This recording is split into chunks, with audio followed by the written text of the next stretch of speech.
There's a moment near the end of The Goldfinch where Theo Decker, after 13 years of addiction, fraud, near death, and moral collapse, delivers a monologue about how art is the thing that saves us. Beauty endures. The painting survives the explosion. And if you've read those final pages in isolation, they're gorgeous. They sound like wisdom. But here's the problem. You haven't read them in isolation. You've read the 700 pages before them, and those 700 pages just made the opposite case. Theo steals the painting moments after his mother dies in a bombing at the Metropolitan Museum. He's 13. He's in shock.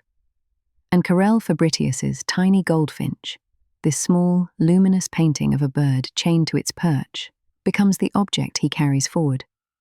Not as a keepsake, not even as a treasure, as a secret, as a weight, as the organizing fact of his entire life. And Tartt is meticulous about what that carrying costs. Every major disaster in Theo's life traces back to the painting or to the deformations it created.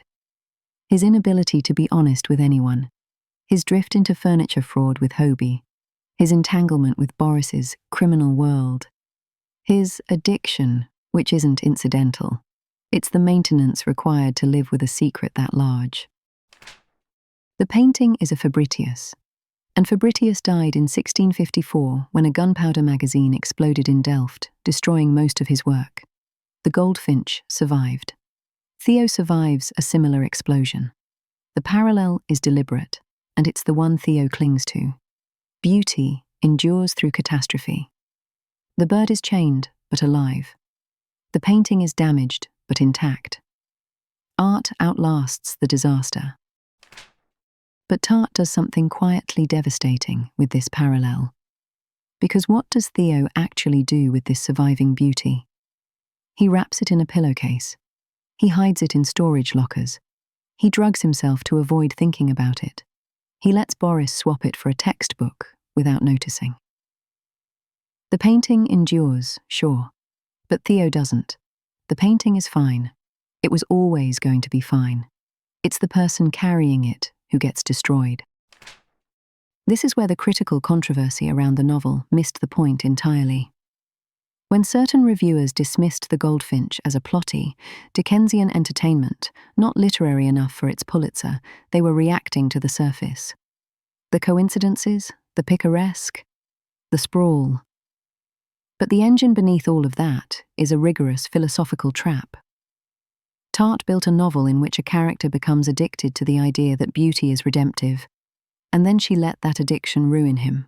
She wrote an addiction novel, where the substance is aesthetics.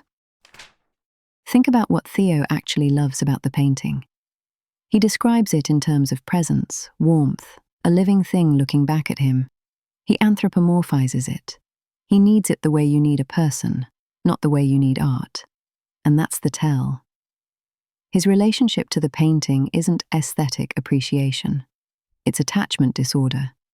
It's the mother he lost, frozen in the last place he saw her, transformed into an object small enough to carry.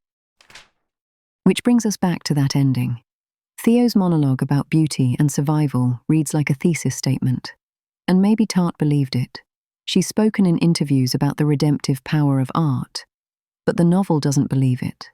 The novel showed us a boy who was handed beauty at the worst possible moment, and for whom that beauty became indistinguishable from grief. The chain on the Goldfinch's leg isn't incidental.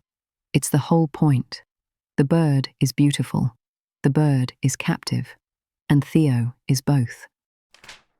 What makes The Goldfinch genuinely unsettling isn't the crime plot or the drug use or even Theo's loneliness. It's that the final pages ask you to believe in art's power to save, and you want to.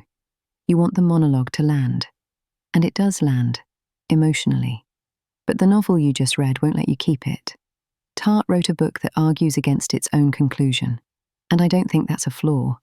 I think that's the most honest thing about it.